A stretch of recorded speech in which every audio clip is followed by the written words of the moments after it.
Good morning, Hacksters! Welcome to another Tuesday and thus another Hackster Café. This week's guest is Nadia Piek, who is a really cool technology all-star. You're also known as Prof. Nadia, right, at UW? Yes, by And you're students. also VP of the Open Source Hardware Association, which is Actually, I'm rad. just on the board. I used to be VP, but I'm not VP Ah, anymore. I actually don't even know who's VP right now. The board it shuffles around. standard issue where, updating bios and all that. Sorry. Um, let's chill. How are you doing this morning? Oh, good. It rained Sweet. here. I live in Seattle. Nice. I miss rain. I live in Drought City, so Oh. Uh, but yeah, okay. So everyone, you can first up check out Nadia's social profiles. A, Twitter profile, and B, construction, which is you're also part of a really cool band. Tell That's us right. about. Let's just kick off with that. It's fun. Tell us about construction. Construction is a band I started with Marco Attasari. We were both. I was a student at MIT at the time, and he was like a visiting scientist. Ooh. And I was like sort of tasked with teaching him how to use a shopbot. And then Huh. he was like kind of interested in using the shopbot, but also thought it was kind of scary. And we started talking about music, and then we decided to start a band. So yeah, we have two EPs. We perform sometimes. Oh no, where did Alex go? Huh? Oh, you're still here. I'm still here. Sorry. Yeah, and we're actually we're going to play some stuff later this month in Helsinki. Uh, Cool. so sometimes we play live, um, which is rare, but you should come see us live sometime because we're very Yeah, fun. that sounds amazing. Um, you know, It's funny that you mentioned that you met while you were trying to teach him how to use a shop bot. I think that there's few among us who have not heard stepper motors for like some kind of digital fabrication machine and not like wanted to make music out of it. Do you ever use digital fabrication music machines in your music, or is it like how do No, you? not really. I guess I keep those things kind of separate. Mm, Partially it is because, with music, there's a lot of immediacy. You press a button, you make noise, mm, and like you are immediately playing. Whereas for a lot of the other things that I do, there's so much pre-planning that's involved. So, you're going to do an install or you're going to do a big milling job. There's a lot of computation that happens beforehand. And so I think that partially the the importance for music for me is to be able to also work with the improvisation and immediacy that you have from playing together with someone else and playing music live.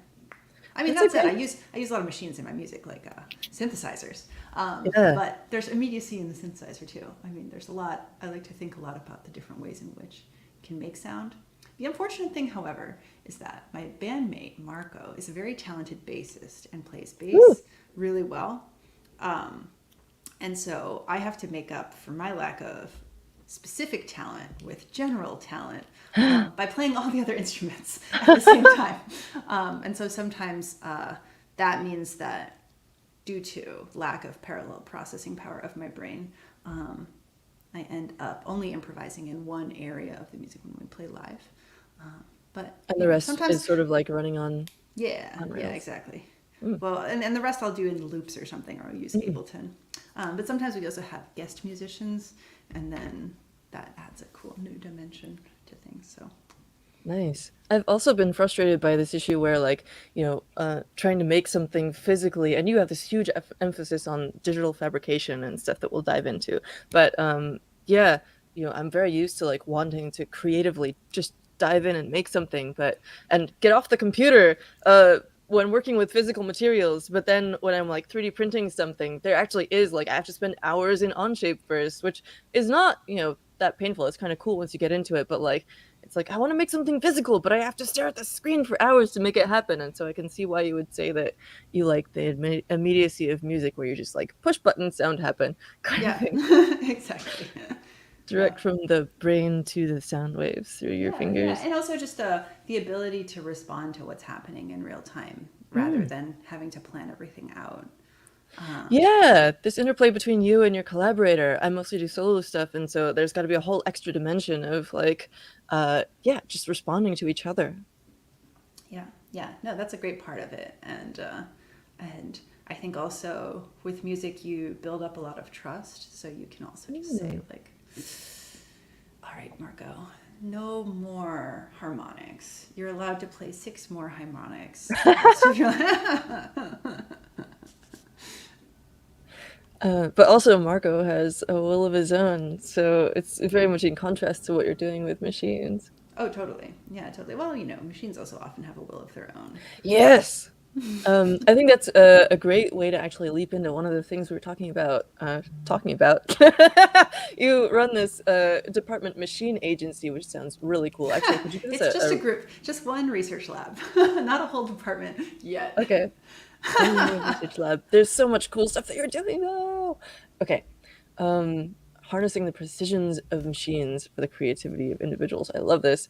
And one of the ones that you sent me was this P5.fab, direct control of digital fabrication machines from a creative coding Hello, environment.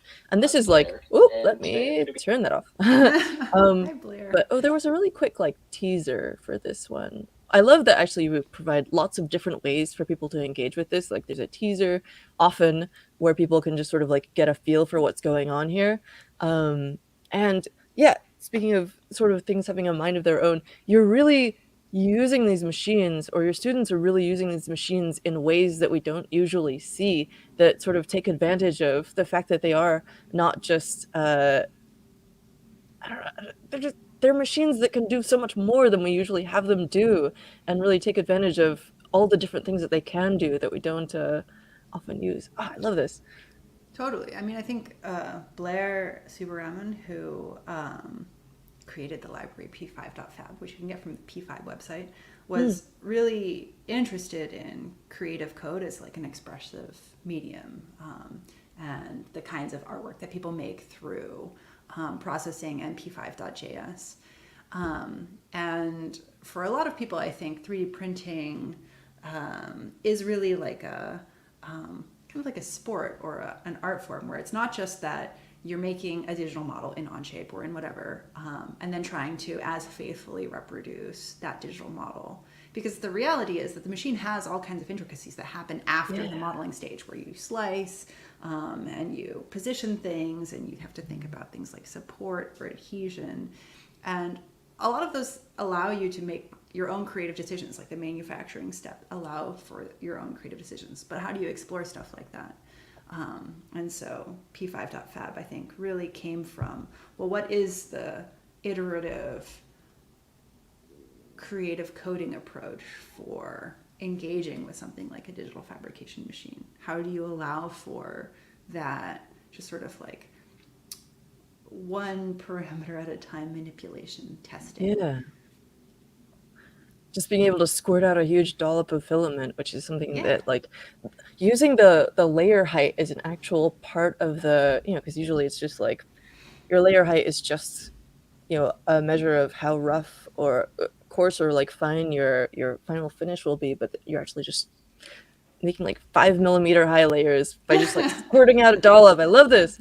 Oh, Yeah, it's I so think cool. also you think about like the possibilities of machines, but then the constraints that software places on you. Mm, Like take a laser cutter for example. Laser cutters can all move in Z because you want to be able to focus them at different heights of material. right. But when you're running a laser cutter, it's like almost impossible to change the Z height while you're moving in X Y. Why? Mm. Because of software constraints. Why do those software constraints exist? Because there's this expected way that you're using this tool. And the expected way is you're using homogeneous, infinite, flat sheet stock to be able, and then you're creating like homogeneous, flat things. But what if you're not? What if you want to Yeah. explore other things? And yeah, so you're harnessing the precision of these machines, but at the same time you're like not constraining yourself by the way that their designers expected you to be constrained in your Yeah. usage of And I mean, them. I think it's not like the designers are trying to like hold No, you yeah. down or anything, but it's just the, the history of computer control of these fabrication processes came out of a particular application. And I think that, yeah, and 3D printing is a great example of how a lot of people are moving beyond or away from some of these like original intents, and trying to explore new and different kinds of things.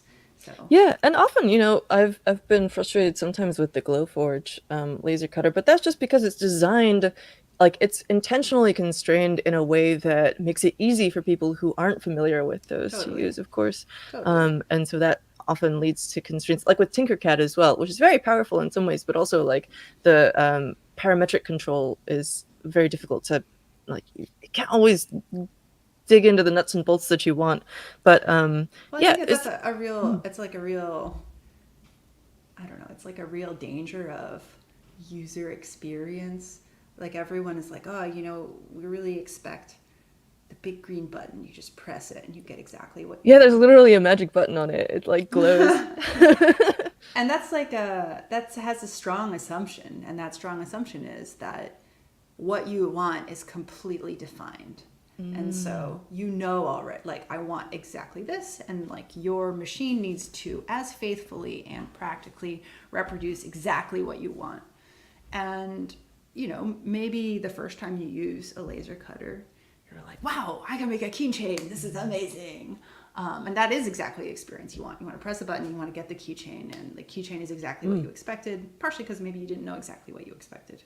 Um, Yeah, yeah, yeah, yeah.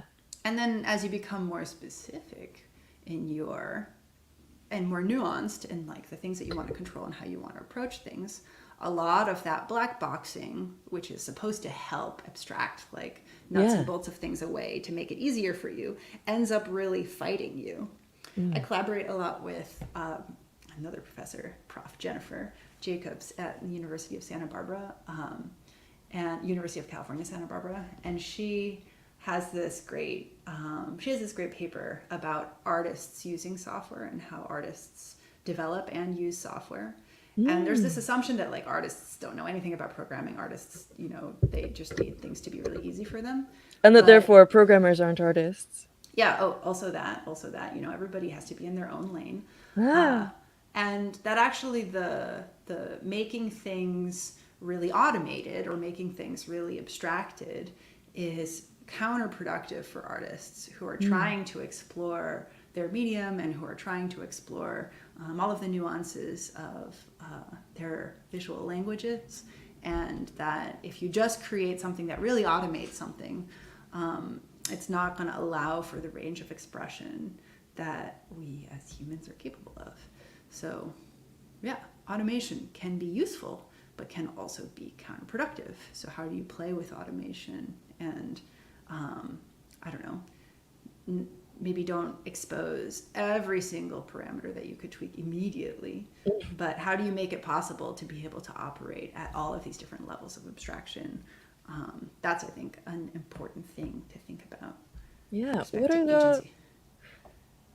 is this available for regular people to use? Yeah. I think Cool. if you go back to the uh, that page, and then if Oh, you click code. on, Duh. yeah, Haha, cool. You can just go get it. yes, Everyone, yes. There's go also pick up. I instructions. totally want to play with this. Right. Oh, look at Yeah. this. Different material Oh God, properties based sorry. on. Oh, Big pictures. oh yeah. Yeah, Let's look at this the one. Blair has also been working with a Potterbot. So clay printing with Nice. p5.fab. So you should like him if you want to do stuff with clay. I think that Ooh. clay is like a very good example of why 3D printers don't just create exactly what you expect them to, because clay as a material has a well-known will of its own. Like has memory, it shapes in different ways, it dries in different ways, it cracks in different ways, and so you really need to, depending on the geometry of what you're making, tune the process. And so how do you tune Mm. these processes? How do you explore like the whole design space, not just the geometry, but the whole design space of that workflow? Did you say that clay has memory? Uh-huh. Yeah, a little bit. Like if you take a cylindrical, say you made a cylindrical vessel and you squish it and then Uh you huh. unsquish it, it's not unlikely that when you fire it, it will end up oval again because it remembers that it was squished in that way and wants to go back. What? That's cool. I've never worked with clay, so this is new to me. Yeah, I mean it's cool, but it can also be very frustrating, because you're like, oh, everything is perfectly circular once it goes into the kiln, And somehow it Mm. all comes out oval when you take it out. So it can be frustrating too. That's cool. Um, let's chat about the biolabs. I think it's this one. Yeah. Yeah. What were you doing with this? Yeah, You and Orlando your students? DeLanga is a research scientist in machine agency, soon to be faculty at Shoreline Community College, and he's also the president of a DIY bio or a community bio lab here in Seattle called Sound Cool. Bio. And I think that like a lot of people think of DIY bio spaces as analogous to maker spaces. And coming from kind of more maker culture and the maker community, I'm obviously interested in this kind of free culture, access to tools, like what Mm. can you do with all of these different, what can you do with all of these different kinds of technology in these community spaces. And I don't know, I just like felt like a lot of times people were talking about DIY biolabs and community biolabs and maker spaces all sort of in one breath, like this is all sort of similar. And the technology that people develop for DIY bio and for community biolabs is similar in a similar vein to maker tech, like the Glowforge laser cutter, which is a democratization of the laser cutter, perhaps. Hmm. It's like less expensive and maybe more user friendly. Similar tools are being developed for community biolabs, like Oh. simple PCR machines or simple liquid handlers, the OT2, the Opentrons robot, for example. And I was curious about the kind of work that's happening in those spaces and the kind of tools that people are actually using to perform that work. And so we talked to actually a lot of, because Orlando has been in community bio labs for a long time, he knows a lot of people in this space, and we interviewed lots of them to find out about the realities of working in these community bio spaces. And we found that it was actually very different than working in maker spaces. Hmm. Sort of unshocking in hindsight, perhaps, but when you're working with living organisms, they Yeah. have timelines, and you can't just be like, okay, I laser cut this part of my project, and I'm going to go back next week to cut the other parts of it, and then maybe Hmm. finish it at my own schedule. No, no, no. Your yeast will die. Yeah. You need to come and pay attention to it regularly. And Uh-huh. so, whereas a lot of people in makerspaces, we found work individually or work on projects with sort of like an indefinite timeline. For community biolabs, one of the real constraints was the ability to collaborate and to do things in this time-sensitive way. And so, whereas perhaps with some of the other thing that we found, which I thought was, I don't know, noteworthy, was that at least all of the labs that we talked to, they had no lack of fancy, expensive equipment, Hmm. because most of them had training in biology, and a lot of them had contacts or were able to get things off of eBay that were just in the industrial versions of, or like the clinical versions of the machines they would otherwise use.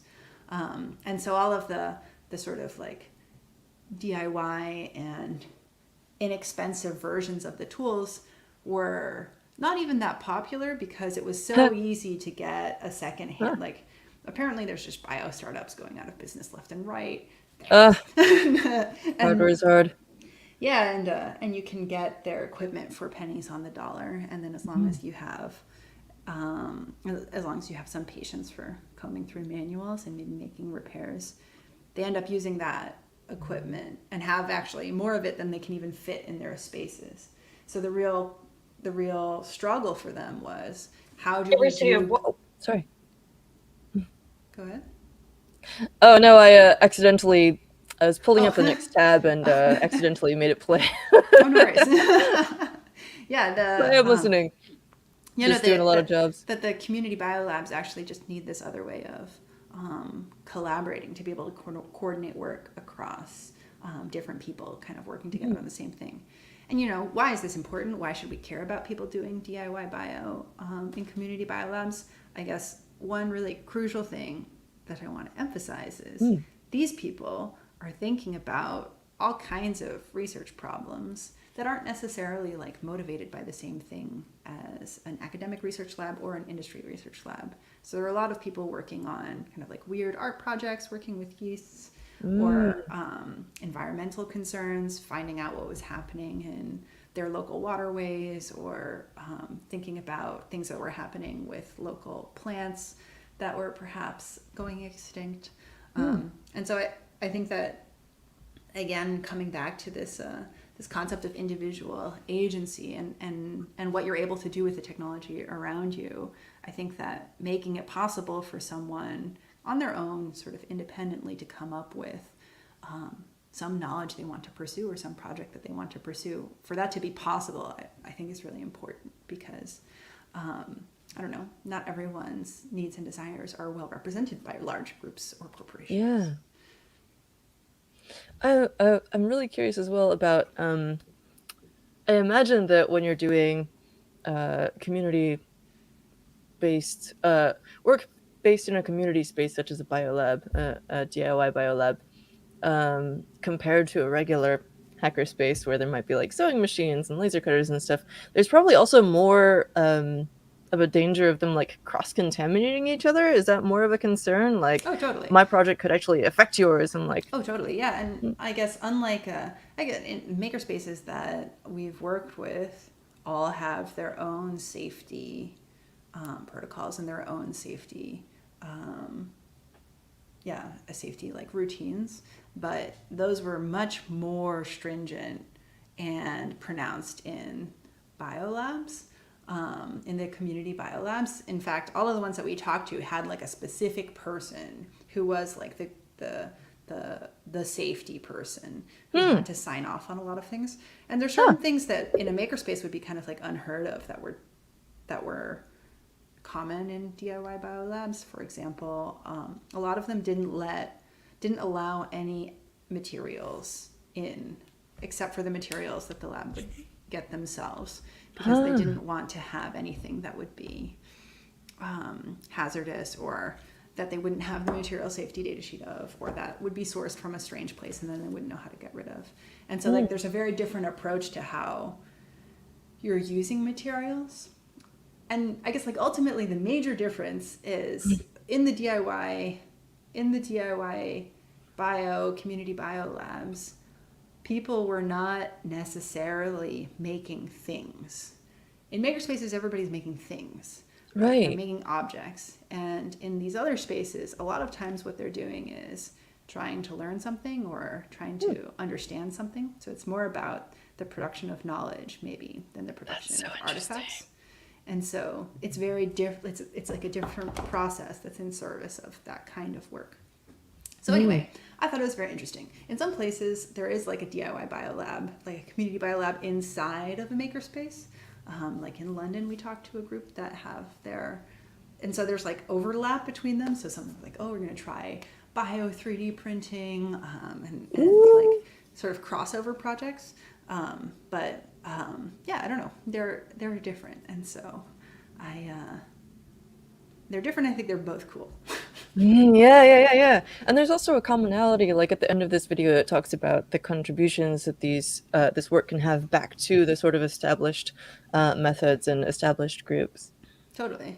Well, I guess I'm like maybe primarily think of myself as a machine or automation designer, and so I don't want to just design things that take away, or I want all the things that we make to be valuable to the people that they're for. And you can't do that without talking to them first. Yes. Oh, this ties in a little bit to what you were talking about over email, where you're saying you're interested in talking about ways that we can consider employing precision, automation, modularity, not in service of Tayloristic process optimization or output efficiency, but really, which I had to look up Tayloristic, but we can jump into what We it don't means have to in a use second. that term anyway. Yeah, well, it's a very elegant notion, I think. Like, so could you explain what Taylor did? Well, maybe I guess like the way that I think of it is like in the, let's say in the 1800s, you don't have mass production. There's like this small businesses are making objects, and there's a lot of custom there's a lot of custom work. There's a lot of customizability, Mm. and because of that, also like things are expensive and it takes a long time. And then in the 1900s, we get you know, Taylor, who's like, oh, we need to like make everything more optimal, like everything could be more efficient, and then things will be less expensive. And you have Ford, who's like, oh yeah, things should be more optimal, so I'm going to introduce the conveyor belt way Mm. of manufacturing. And then we're going to have interchangeable parts. Things are going to be modular and interchangeable, such that we can achieve higher efficiency, which will reduce price. Mm. And now, we're in the 21st century. And I think that digital fabrication and computer control allows us to kind of have both. We can have a lot of customization. You don't actually have to invest in infrastructure in the same way that you did in the 1900s. Mm. But you can't fully revert back to the way we were working in the 1800s, because there's just a lot of different ways in which we're working. So what does that mean for right now? You see people using computer controlled manufacturing processes. Take like Apple, and pick on them sometimes, but they CNC mill all of their laptop and iPhone enclosures, right? But they just like have those products. There's not like you're like, oh, I can customize my Right. iPhone to be whatever size my pocket is. Mm. Or whatever, like there's no actual customizability. They're just like, oh, for us, it's a great idea to CNC our laptops enclosures, because the customizability of CNC connotates luxury, so it seems luxurious, Mm. and we don't have to invest in tooling when we create a new product line. We can just deploy new code to all of our Right. manufacturing machines and like change to the next product line without any downtime. And that's great. Like it's actually, I like CNC milled things too. But I don't think it really truly fulfills the potential of what we think of as the possibilities of computer controlled Mm. manufacturing. And I think a big part that's missing from it is, what does it mean to customize something? Or like, how do you design something that isn't fully defined, but rather allows people to vary within a particular parameter space? Or Mm. how do you, someone has never designed before, what do they want to design? Or how do they want to actually engage with the process? Or do they at all? And yeah, and what does all of that mean for the way that we consume? And Mm. can it perhaps be a little bit less, excessive? Yeah. And maybe if we had more things that were really customized to us, we wouldn't be so quick to throw them away. I know that I'm a huge pack rat, but I know not everyone is like that. But like, absolutely, if I made something, I'm so much less likely to like throw it away. It brings to mind for me your Apple example specifically, the way that they're now offering repair tools and stuff, and how if they published specs for their devices, it would be so much easier. There's sort of a dovetail here that could be possible with the repair movement, the right to repair movement, and this, lots of companies embracing that, and customization being possible. Totally. And I think, ultimately, I think those things right now are just other forms of marketing. Yeah. Just like, oh, let's make ourselves more appealing. Like everybody is a little bit more environmentally conscious, and so let's also signal that with our product lines. Mm. Um, and maybe that'll work for a while, but in the long run, I just don't know how a company like Apple can just keep growing. Yeah, no, it's kind of an unsustainable model. Yeah. Yeah. And also at the same time, I guess that they're offering this repair stuff, they're also trying to do this thing where you have to like use a part that is registered on their website with a specific device and stuff. So they're kind of like, beating that back at the same time that they're possibly enabling it. Yeah. And I think it's really hard to, I think it's like really hard to, um, it's hard to be a fully empowered consumer. because you're always at the mercy of what you're able to consume or what is available Mm-hmm. for Hmm. you to consume. And I think that shifts a little bit when you're a maker. You have a lot of agency over the kinds of things that you can make, and therefore the kinds of things that you consume, or the things that you're using yourself in your own life. And ultimately, though, like, I think it does really break down, because you're trying to participate in the rest of society. I, for a long time, ran CyanogenMod on like an old Android phone and was trying to Nice. like really control the operating system of my cell Uh-huh. phone. And at some point, Marco from the band was like, "Listen, I can never reach you. It's like Ah, impossible. You don't know how to use you can't use rideshare. Like you can never get anywhere. ah. You need to switch to iPhone. Here's an iPhone. Mm. Please use it." So I don't know. It's like one of those things where you can say like, "Oh yes, I am fully empowered. I don't use, I don't know, whatever, Chrome, but I can't not use Chrome because then I couldn't be here talking to you." Mm. Oh yeah, that's true. Actually, that is the sole reason that I use Chrome on my computer. That's really funny. Yeah, is to run StreamYard. Yeah. There's another aspect that you mentioned as well, where even if we have the specs and things, and we could customize our own versions of products, we're still beholden to the skills that we have and the skills that it requires in order to fabricate those.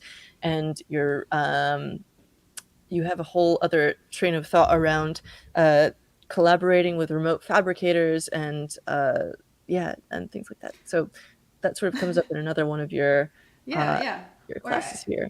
yeah, when I there was a pandemic. There is a Mm, pandemic, and then I for think a I noticed while, that. for a while there, couldn't teach my classes in person, Mm. which I think for some subjects, maybe like if you're doing linear algebra, maybe that's not such a big deal.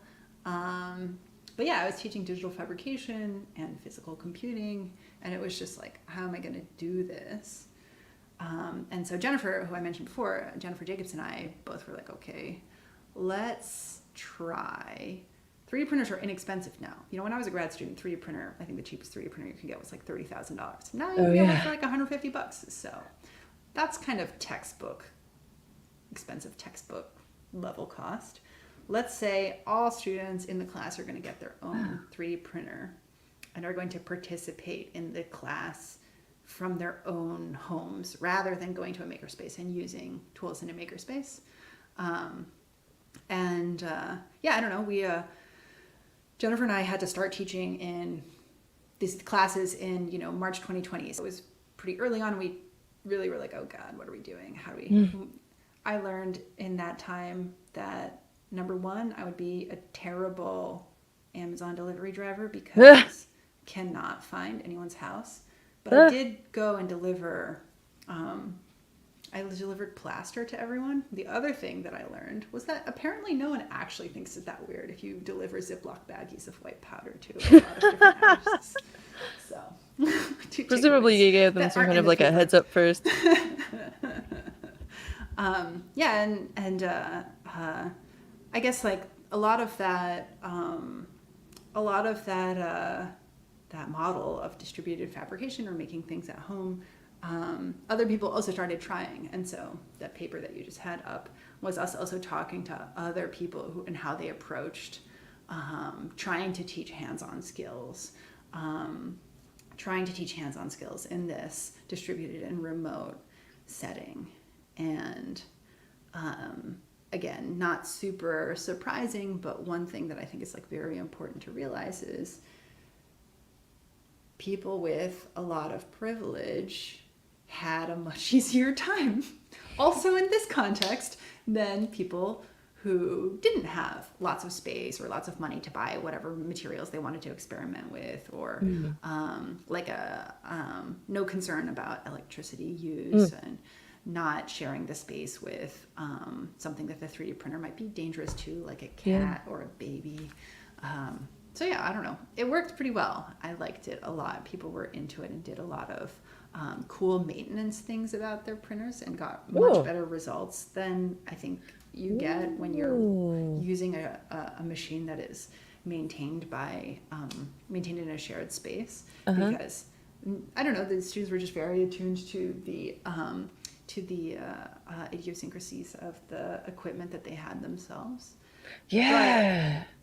at the same time, I don't know, you can only make so much with with a desktop 3D printer. And so one of the people that we also interviewed for the paper was James Coleman, who is a sheet metal. He's like a sheet metal fabrication specialist, and he was teaching architecture students about sheet metal fabrication, but couldn't take them. They couldn't make anything out of sheet metal because they would have to go be Right. in person in the workshop. And so he was approximating it all with a silhouette cameo cutting paper. Mm. And actually, at the smaller scale, paper behaves a lot like sheet metal. It has like similar So bending, interesting. similar folding properties. But unless you really have someone to help trace, like, what about this process is the same and what about this process is different, Mm. can be hard.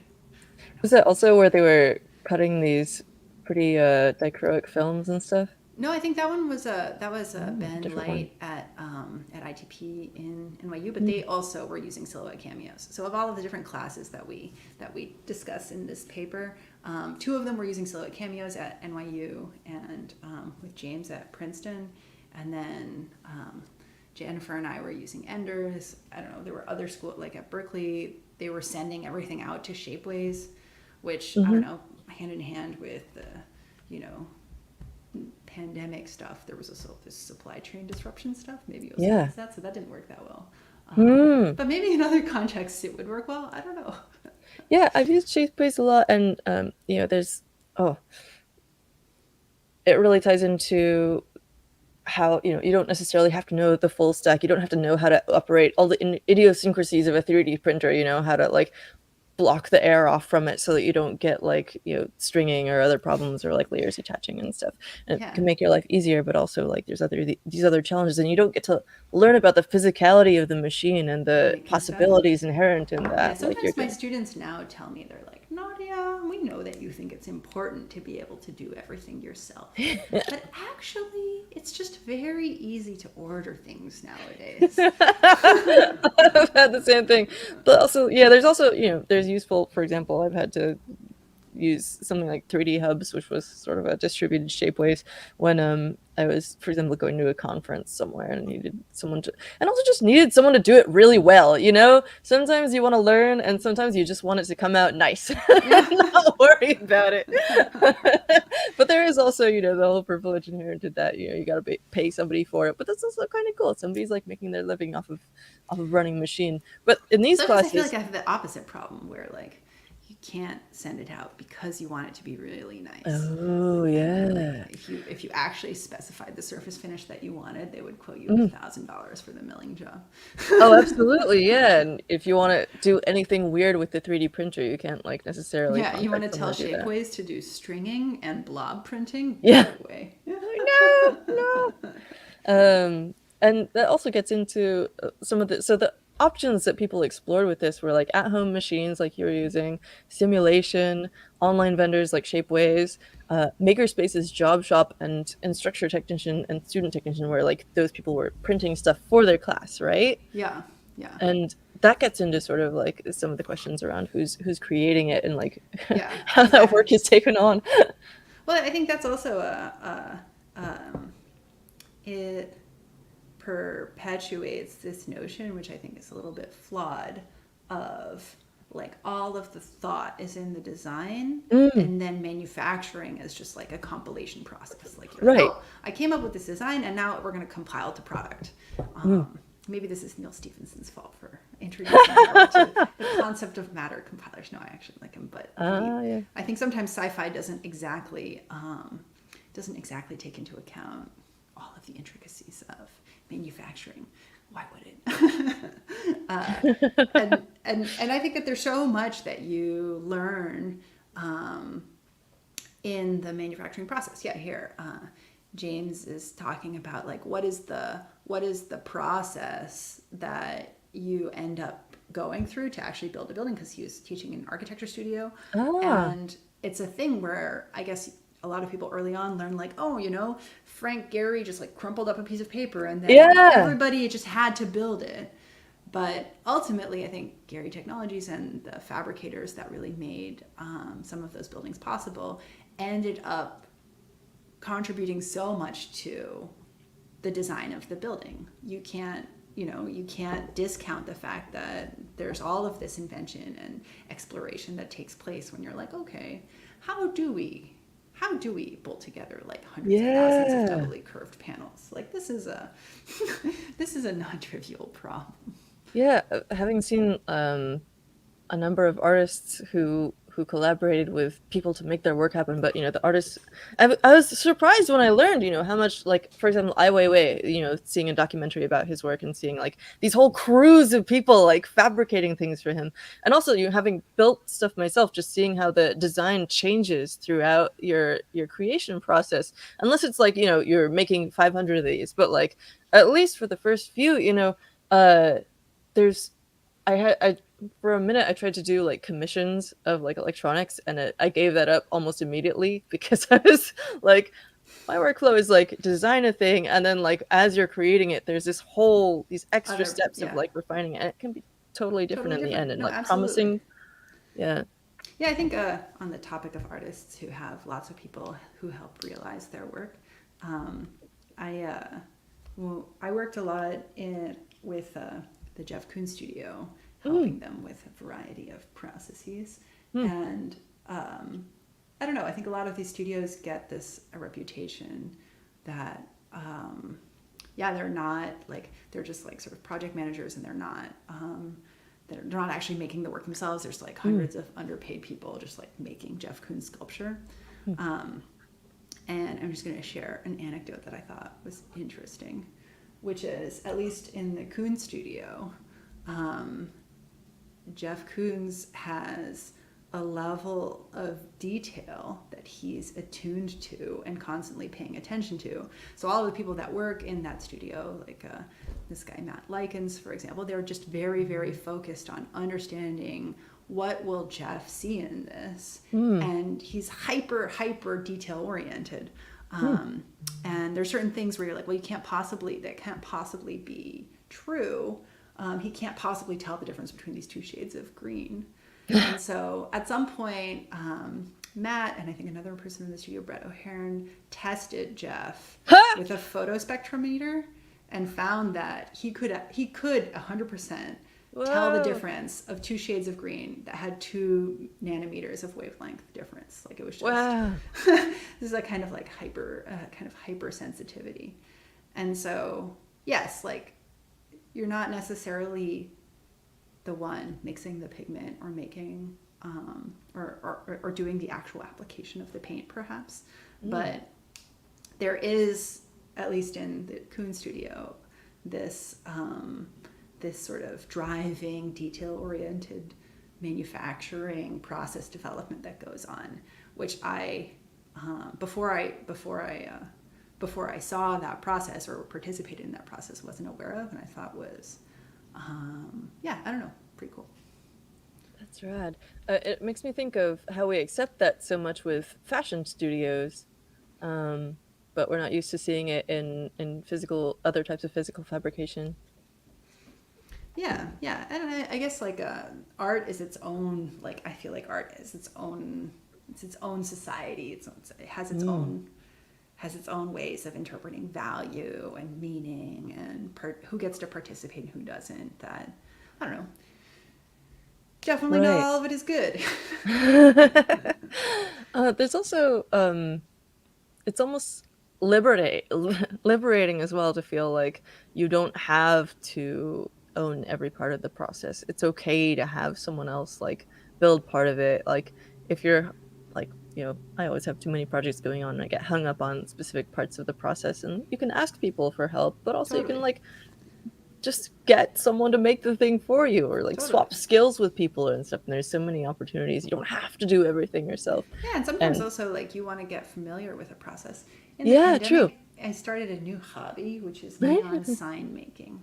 Oh, Neon cool. neon sign making is like, yeah, I don't know, like not totally obsolete, but definitely like not. Most signs are not neon. Let's put it that way. Mm. And there's this craft to heating and bending tubes and like order of operations to be able to make these intricate letters. Um, and and like I I still don't think of myself as like a fan. I'm not a fantastic sign bender. Like I'm not a fantastic neon bender, but I know much more about the limitations of the medium, or I know much more about the possibilities of the medium. And so even just like participating in that way, and then working with a much better fabricator or a much better Yeah. neon artist is um, yeah, I don't know, because it's its own cool thing. And then you Yeah. end up exploring like what are like people who are working in the medium maybe are also really trying to push the boundaries of what is possible. My neon teacher, Kelsey Fernkopf, is always making these like enormous neon things that Whoa. I think that before participating in the bending process, I wouldn't necessarily know how incredible some of the objects that he fabricates are. Um, Yeah. yeah, Kelsey, he's the shit. This debate around like if you know more about something, does it make it less magical? But it can actually make it more magical because you know Yeah, how challenging it is. totally. Yeah, Whoa. yeah. This is like a Whoa, is it neon. freestanding? Is there any metal Yeah, frame or anything? no, Oh my gosh. freestanding big tube neon. Wow. Yeah. He has also like a green tent. Maybe it'll be there somewhere. I think that the big challenge with a lot of his work is transportation. Oh my gosh, yeah.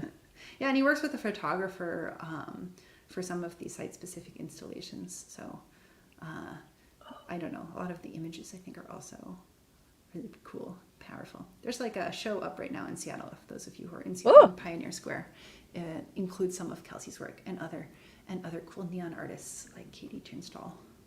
nice. So, um, I've got to ask a little bit of a topic change, but what are some of your favorite machines to work with? So you talked about giving having your students buy Enders, maybe. Yeah, Is yeah. that your favorite 3D printer Um, company? I mean, I like that they're plentiful and inexpensive. Mm. So maybe, yeah. I mean, they're definitely the printer that we have a lot of, but I don't know. The Enter Design, which is open source, I think is largely derivative from Prusa designs, Hmm. and I guess like just in terms of I don't know, a cool company. I think Prusa is a very cool company. They Mm. just have like this eat your own dog food. Like a lot of the Mm. Prusa is 3D printed. It's like very true to its rep origins.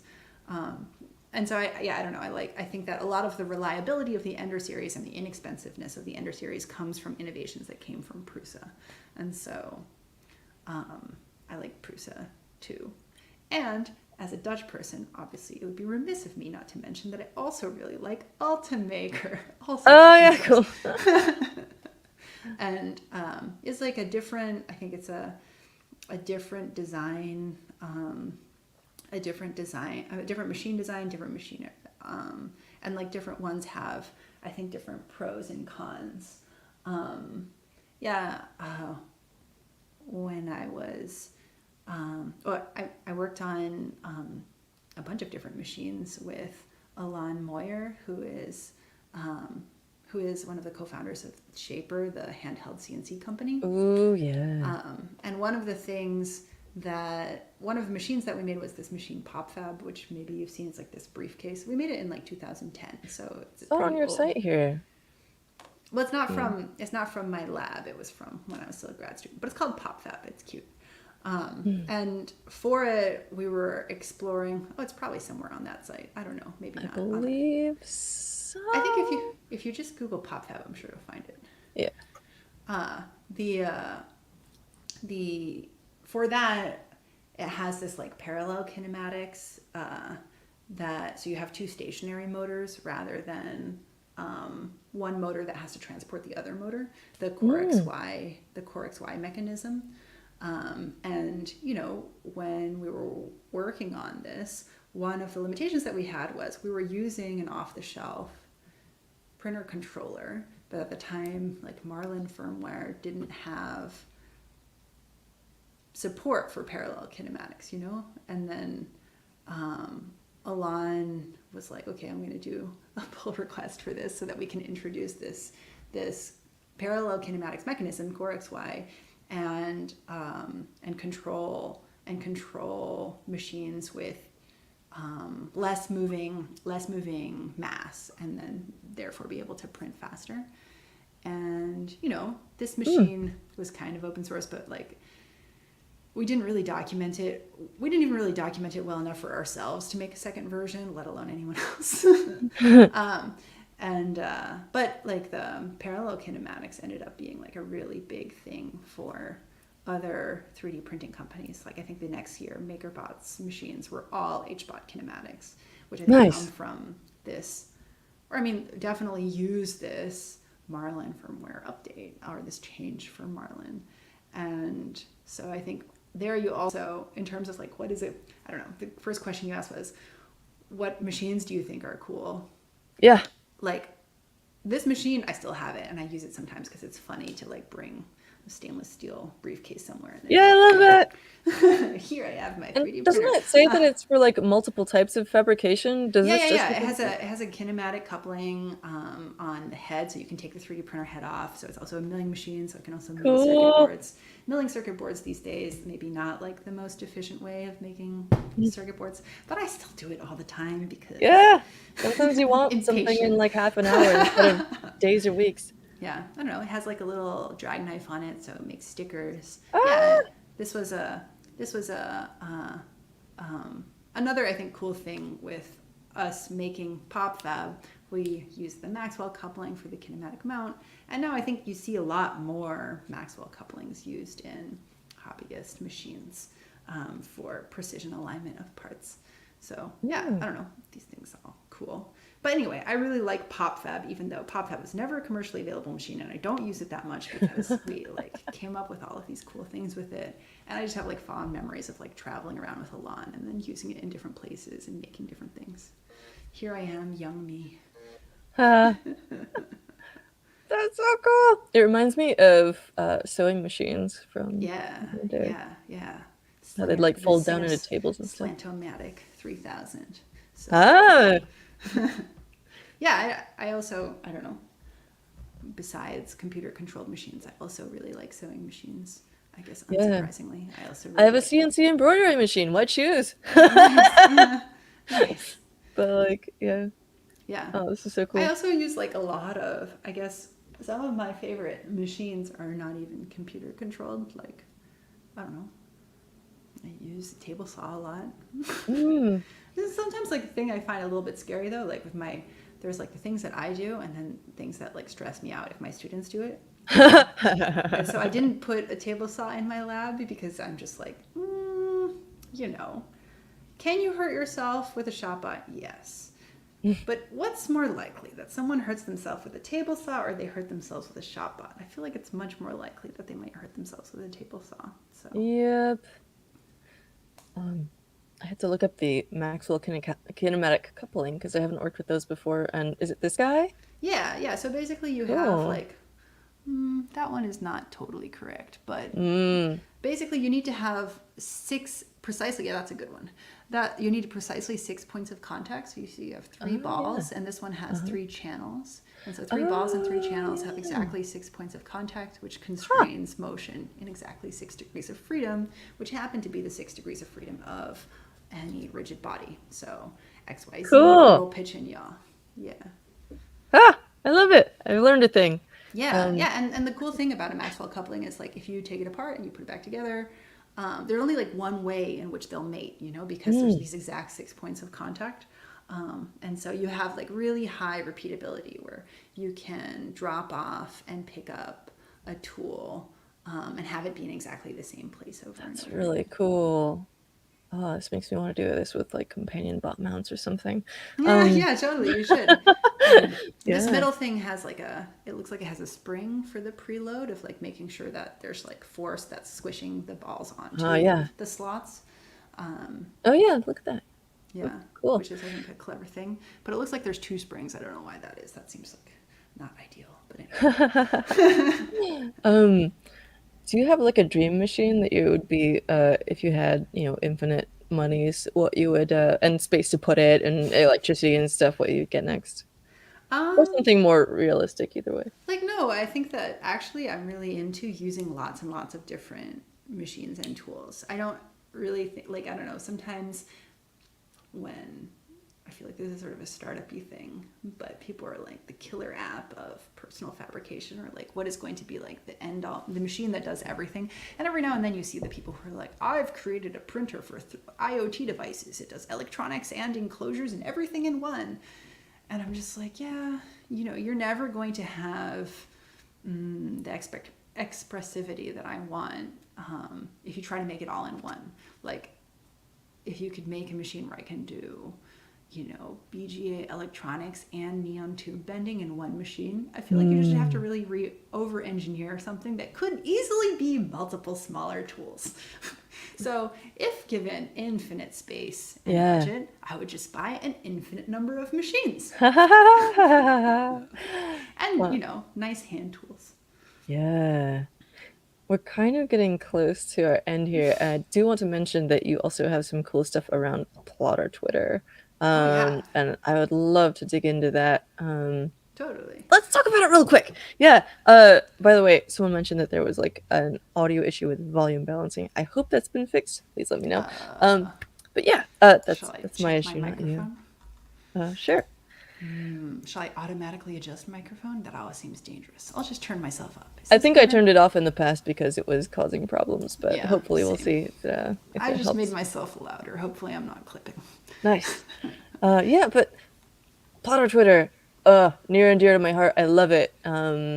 Basically, working with different types of pen plotters, for example, and you can Yeah, use all kinds of yeah. different materials. Well, Hannah Twig Smith is Mm. really into plotter Twitter. Is a student in my lab, and she was just always sharing all of these different things that people were doing with plotters. Licia Hay, this is like one of the amazing plotter Twitter artists, Mm. and you can think of like why plotters? We have all of these other technologies now, like laser printing, offset printing. Like, why plotters? And one thing that I think you can even see in this reel is just there's a lot of exploration of the materiality of it. Like Mm. the if you go to the plotter Twitter hashtag, like there's a lot of people talking about like the bleeding of pens and inks and different papers and the result of like, and it's all of those things that happen after. It's not just that you designed a vector graphic and then you compiled to print. It's a whole process of exploration of what the possibilities are once you're trying to express these things in the physical world. And so Hannah really took stock of all of the different ways in which people were doing this kind of process iteration and process development. And like the software development that they were doing to create the Yeah. tools that they were plotting with. There's a really big overlap between creative code and generative art and the plotter Twitter community, Yeah. which is, by the way, not only on Twitter, it's just called plotter Twitter. Mhm. Yeah, there you go. Nice. Alex and the seamless switch. The I was trying to find this particular artist that I thought overlapped a little bit with your thoughts, where he incorporates some very precise machines, but also some stuff where he seems to just kind of like physically swing it and let it go, Nice. and also incorporates like splashing stuff by hand. Uh, Nice. I and love so it. where he has like a little nozzle that he manually drips ink into as it's going to like change the colors and stuff, which I think Totally. anyway. Yeah. So Yeah, you can't tell me that this isn't all process development. right, That's and I love it. It's like that exploration is so it's so meaningful, it's so juicy, it's so great. What do you, can you tell us about some ways that you explore that in your own art? um, well, I guess I'm kind of like you. I have lots of projects ongoing at all Yeah. times, and um, yeah, I guess one thing that I think is often a little bit frustrating with digital fabrication is that there's this assumption of infinite homogeneous stock. You're just like, there's infinite 3D printer filament, there's infinite sheet material, there's infinite homogeneous material that you're just going to like, which just needs to sort of conform to your design vision. And I don't know, I'm like also interested in wood and ceramics and like glass that behaves in different weird ways. And it's not so much me trying to exert control over all of those things, but more exploring what the possibilities are when you're like meeting the material halfway. Like what is Yeah. what are the possibilities, and can you use things, I don't know, much to the chagrin of people I live with. I'm constantly on Craigslist looking for like free lumber and stuff. Here, a funny anecdote. I had for sending 3D printers to students as like the teaching form. Uh-huh. I won like a teaching award. It was like an Nice. award of excellence that came with a medal. And I asked Did my you boyfriend. hack the metal? No, I did not. There was like a ceremony, and it was like a medal award ceremony, and I was like, "Hey, will you take me to get this medal?" And my boyfriend was like, "Why do you always think I'm available in the middle of the day to drive you to onlinemedals.com? Will call. I have things going on too. You can't just always get support in getting your extrusion." And I was like, "No, I mean like in Like next a month metal. there's like a ceremony, and maybe you could come." So anyway, I think that yeah, I don't know. Other funny stories. Once, when I was a graduate student, I have so much material and tools around my space that, you know, Marie Kondo was like a newish thing then, and there was a Marie Kondo Institute that was offering like a Oh my gosh. pilot of checking out if they could help you organize your space in your life. And so these two people, nice people from the Marie Kondo Institute, came by, and at the urging of my advisor, visited my desk, and they said, The they asked me a urging bunch of of your questions advisor. like, does this spark joy? Like, what, let's categorize. And like half an hour into it, they just went back to my advisor and said, she is not a candidate for our method. I mean, it's one of those ones where I think that I too have looked into this, and I think that they're one of those ones where they're like 100% of our students, you know, Yeah, and in order to do that, they have to reject people like us. yeah. In fact, all of these things spark joy. They Yeah. do. I I taught like. physical computing also during the pandemic and supply chain disruption stuff. And I actually designed a board, which is kind of like a small dev board, Ooh, entirely with parts that I had lying around in my office so that all the nice. students could still do kind of electronics design. All right, now I think I have told enough funny anecdotes about No, myself. that is in line with the.